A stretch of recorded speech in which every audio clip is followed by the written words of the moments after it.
sebetulnya yang melakukan adu domba itu bukan Belanda loh, tetapi para sultan-sultan itu, Betul. sultan-sultan Islam ini yang ngadu rakyatnya supaya saling bunuh. Ya. Bantaian etnis Cina ini. Ya. Sebetulnya kalau kita lihat latar belakang sejarahnya, sebetulnya sentimen anti Cina ini sudah dari sejak zaman VOC, terutama kalau kita mendengar ada yang namanya geger pecinan, peristiwa Angke berdarah di 1740, itu awalnya adalah akibat merosotnya harga gula pada waktu itu. Jadi pemerintah VOC yang menggunakan tenaga-tenaga orang Cina bekerja di pertanian gula dan pabrik gula, itu mengalami kesulitan karena harga gula turun. Jadi gula yang diproduksi oleh VOC kalah bersaing dengan produksi dari Inggris. Jadi akhirnya terpaksa harus merumahkan pegawai-pegawai yang bekerja di pabrik gula maupun petani-petaninya. Nah, sehingga pada waktu itu terjadi kriminalitas yang cukup tinggi di Batavia. Nah, kemudian Adrian Faulkner itu si gubernur jenderal pada waktu itu, stafnya itu memang menggunakan sentimen anti Cina untuk menyerang orang-orang Cina itu pada waktu itu, sehingga ya kita tahu Angke berdarah itu 10.000 jadi korban. Jadi kali Angke yang di kota itu kalau kita masuk ke dalam itu airnya itu udah darah semua gitu Pak Paul gitu. Itu sentimen yang pertama gitu ya. Yang kedua, ketika Perang Jawa, Perang Diponegoro. Jadi pada waktu Perang Jawa itu sebenarnya sultan-sultan di Jawa itu menggunakan orang-orang Cina itu sebagai pemungut pajak.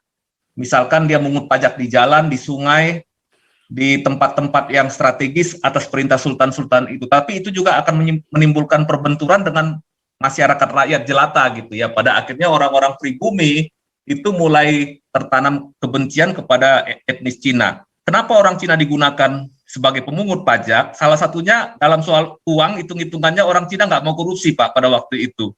Dia jauh lebih jujur gitu. Jadi hasil pajak yang didapatkan itu jauh lebih realistis lah ya, sesuai dengan apa yang seharusnya didapatkan gitu ya. Nah, kemudian pada waktu itu terjadi Perang Jawa. Nah, kalau tidak salah, peristiwa ini juga terjadi di mana bagian pasukan Diponegoro sendiri itu melakukan pembantaian terhadap etnis Cina di Kota Ngawi pada waktu itu, dan itu segera menyebar ke kota-kota lain di Pulau Jawa. Entah kenapa, mungkin ada pengalaman buruk Pangeran Diponegoro ketika dia mungkin punya relasi atau punya hubungan dengan wanita Tionghoa, kemudian dia mengatakan jangan di antara pasukannya jangan ada yang menikah atau bersetubuh dengan wanita Tionghoa karena itu akan membawa kesialan gitu ya. Karena dalam satu pertempuran dia pernah kalah karena itu katanya. Tapi ini mungkin entah itu mitos atau apa, tapi memang yang jelas bahwa di situ mulai bangkit lagi yang namanya sentimen anti etnis Cina ini ya. Terus kemudian kalau kita lihat berdasarkan sejarah, itu juga 1912 mungkin yang orang Solo masih ingat kerusuhan Solo kan, pembakaran di Solo tahun 1912. Kemudian 1918 gak lama sesudah itu masih ada peristiwa kerusuhan di Kudus. Nah, ini ketika Indonesia itu sudah memasuki abad ke-20 menjelang kemerdekaan.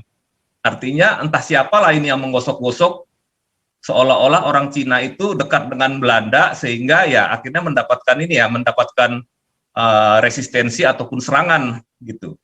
Tahun 1946 juga ada peristiwa Mei sampai Juli 1946 itu ada yang namanya konflik di Tangerang, gerakan anti Tionghoa di Tangerang. Ini juga banyak korban juga, cuman persisnya angkanya berapa saya juga belum dapat datanya. Kemudian Januari 1947 itu gerakan anti Tionghoa di Palembang.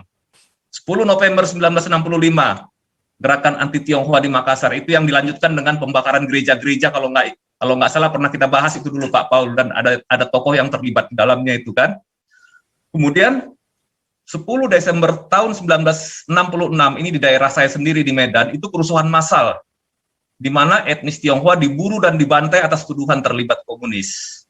November 1967 itu ada peristiwa Mangkuk Merah PGRU di Kalimantan Utara ya orang Ini para Tionghoa Jauti dan sambil ya, baca, kenapa nggak share screen sekalian ininya, datanya? nanti aja Pak, kalau itu biar agak singkat Pak, soalnya kalau Oh, untuk oke, oke, misalkan oke, ini biar bagus. terlalu Oke, lama oke. Pak. Kalau memang kita mau Ya, bahas itu satu waktu, nanti kita akan bahas detail Pak Paul gitu. ya, ya, ya.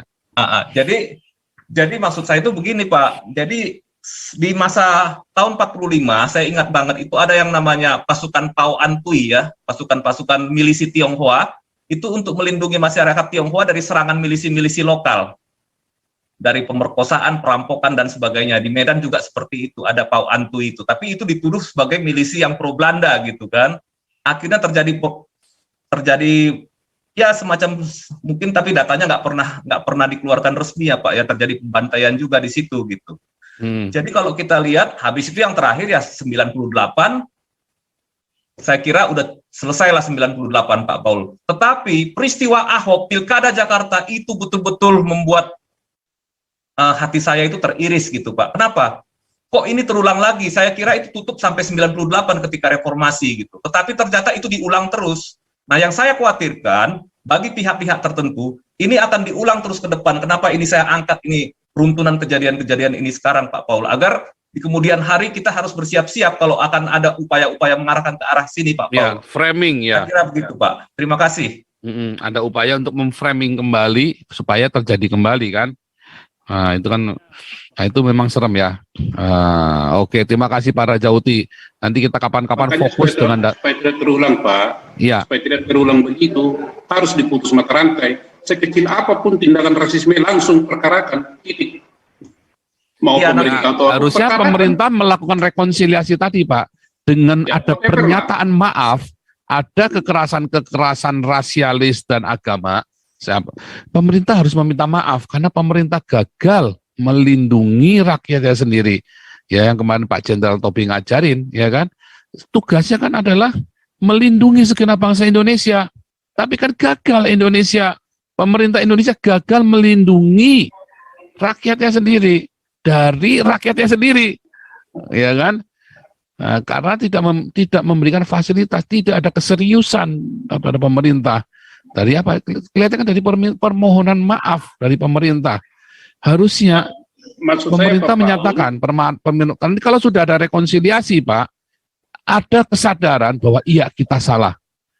Orang-orang, anak-anak muda, generasi-generasi akan belajar. Kayak di Eropa Pak, Betul ada sekali. permohonan maaf Pak. Di Amerika ada permohonan maaf sehingga anak-anak muda. Kalau paling kelihatan di Eropa ya, kita benar-benar nyaman sekali di sini karena ada permohonan maaf. Jerman itu kalau udah orang ngomong cerita tentang Yahudi, Nazi, mereka langsung diem. Betul Nggak berani, Paul. Pak. Betul sekali Pak Paul. Di mana pemerintah harus meminta maaf. Itulah sebenarnya perjuangan daripada Nelson Mandela. Ya. Di mana itu apartheid itu karena yang artinya adalah apart, sebenarnya memisahkan dengan sistem. Jadi sistem yang dipisahkan oleh orang-orang kulit putih pada waktu itu tahun 1948, tapi ini hanya karena golongan dan warna. Nah, kalau kita Indonesia dikaitkan dengan apartheid ini yang lebih daripada rasisme sebenarnya, karena sistem yang digunakan karena semua warna hitam atau coklat orang Indonesia, nggak ada yang putih atau hitam. Jadi Tionghoa lah yang menjadi sasaran dan kelompok-kelompok suku yang kecil dengan memakai identitas agama. Oleh sebab itu, kita harus mengakui bahwa mereka menerapkan sistem ini termasuk di dalam identitas kartu penduduk atau paspor. Semuanya ini untuk menentukan bahwa pemisahan dari sistem. Kalau kita dianggap minoritas atau kecil kekuatan baik suku maupun agama, tidak bisa menduduki suatu posisi-posisi penentu. Jadi kita sudah banyak bicarakan itu. Nah, sekarang kita tuntutan untuk mana pemerintah harus memperbaiki itu dan minta maaf karena banyak sekali kejadian. Tadi saya singgung mengenai Maraden Panggabean, itu juga terjadi, itu zamannya Soeharto. Nah, terjadi juga kepada Theo Sambuaga. Dia sebenarnya dicalonkan untuk menjadi Menteri Luar Negeri zaman perubahan antara Habibie dan Gus Dur dan selanjutnya juga dengan Megawati, karena pengalamannya dia menduduki ketua DPR 1 dan juga dia aktif di KNPI dan segalanya dari jam terbangnya itu cukup. Cuman karena pertama dia orang Manado, kedua dia Kristen. Jadi ini yang harus pemerintah harus minta maaf kepada kelompok-kelompok minoritas yang di framing sejak 76 tahun yang lalu sampai saat ini. Jadi suara kita ini bukan menuntut supaya kita menduduki suatu tempat yang nyaman dan aman, tetapi keadilan. Jangan karena agama, suku, lalu kita tidak bisa berperan untuk memajukan Indonesia. Coba kalau si Ahok tidak terkena dengan penistaan agama, yang seharusnya tidak ada penistaan agama lah. Negara yang maju tidak ada yang memframing seseorang karena agamanya. Itu orang-orang yang goblok saja. Karena hanya itu yang mereka bisa memisahkan kekuatan-kekuatan untuk memperkuat mereka dan mengecilkan yang lain supaya tidak berkuasa. Sehingga Ahok tidak bisa berperan. Padahal apa yang dia inginkan luar biasa. Tapi sekarang kita menuntut supaya pemerintah, saya setuju Pak Pol, minta maaflah apa yang mereka lakukan. Dan korupsi-korupsi mereka yang telah memiskinkan Indonesia, kembalikanlah. Ada hati nurani yang kecil. Demikian juga mohon anggota-anggota DPR yang masih punya hati nurani karena mereka diangkat oleh orang-orang dari minoritas. Suarakan dong, kebenaran itu harus nyatakan. Jangan karena sudah aman, nyaman dengan segala macam fasilitas, kalian itu diam. Jadi itu saja Pak, terima kasih. Itulah apartheid dengan hubungan dengan rasis. Jadi kalau Belanda dulu justru tidak melakukan itu. Kita sesama Indonesia lebih banyak ditekan. Jadi kita tuntut itu supaya pemerintah harus memperbaiki. Betul Pak Robert. Sebentar, tadi saya mau koreksi, tadi ada yang bilang karena dari zaman Belanda kita dilakukan adu domba. Sebetulnya yang melakukan adu domba itu bukan Belanda loh, tetapi para sultan-sultan itu, sultan-sultan Islam ini yang ngadu rakyatnya supaya saling bunuh. Ya. Salah satu yang paling kurang ajar adalah ketika Jalan Anyar Panarukan itu difitnah bahwa Belanda melakukan kerja rodi. Sampai saya lulus SMA, yang saya tahu Anyar Panarukan itu adalah kerja rodi. Betapa bangsat biadabnya Belanda ini. Kemudian tiba-tiba tahun kemarin kan sudah kita bahas di sini juga. Ternyata itu sudah dibayar dan Sultan Belanda Sultan Belanda lagi, mana ada Sultan Belanda. Sultan Islam itu sudah terima, bupatinya udah terima uangnya, cuman nggak dibayarkan. Jadi oleh Belanda sudah dibayar loh itu sudah ada buktinya, bahkan itu ada dari museum di Perancis ya itunya ya. Dari museum di Perancis, kemudian oleh para peneliti LIPI, dokter loh itu ya, dokter sejarah itu, peneliti LIPI dia menuliskan bahwa itu sudah dibayar. Jadi tidak ada kerja rodi, tidak ada Belanda menyuruh kerja rodi. Yang ada adalah para bupati Islam ini yang menyuruh rakyatnya kerja rodi, duitnya dimakan sendiri sama dia. Itu persis kayak Setia Novanto, para mualaf ini kan. Hamsiok. Jelena Sondak, dan ini sama, duitnya sudah ada tapi dimakan sendiri gitu. Aduh, kacau dah. Pak Paul, nambahin sedikit. Ya, para Jauti. Jadi begini Pak, kita itu tidak pernah ada budaya untuk minta maaf, itu satu. Tidak pernah ada budaya untuk rekonsiliasi. Contohnya yang pernah kita bahas di sini juga, Perang Padri, ya. Genosida Batak, itu kita kan nggak pernah tahu juga itu Pak. Nggak ada di situ artinya penyelesaiannya seperti apa.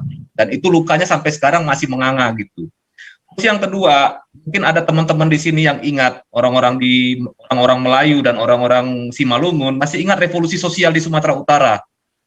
Itu ratusan orang meninggal karena apa? Karena dibantai oleh rakyat, ya. Rakyat membantai para sultan dan raja-raja di Simalungun.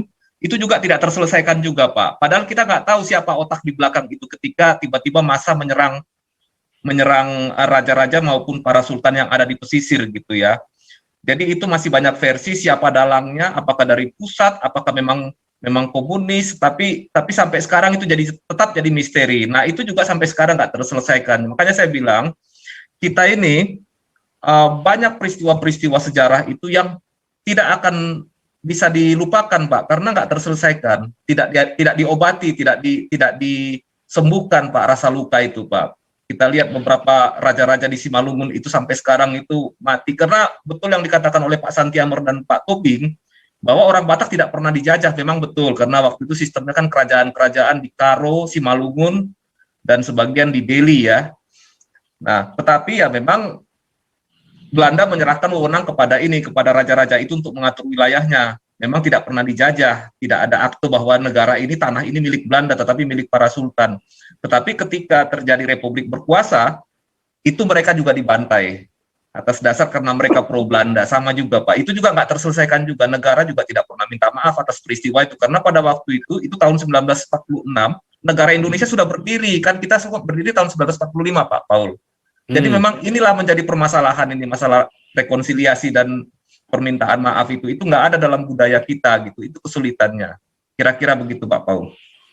Nah, ini luar biasa ya. Rekonsiliasi ini penting deh. Dulu dari tahun kemarin, dari bulan November atau bulan Desember ya kita teriak-teriak. Rekonsiliasi ini penting. Nah, tapi nampaknya pemerintah masih belum bergeming ya. Bahkan ketika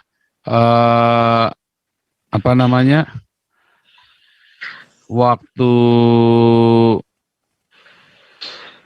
kasus PKI ya, Jokowi saja nggak berani minta maaf kok untuk korban-korban yang disebut PKI yang sama sekali nggak terlibat, tapi menjadi korban 3.000 orang ini.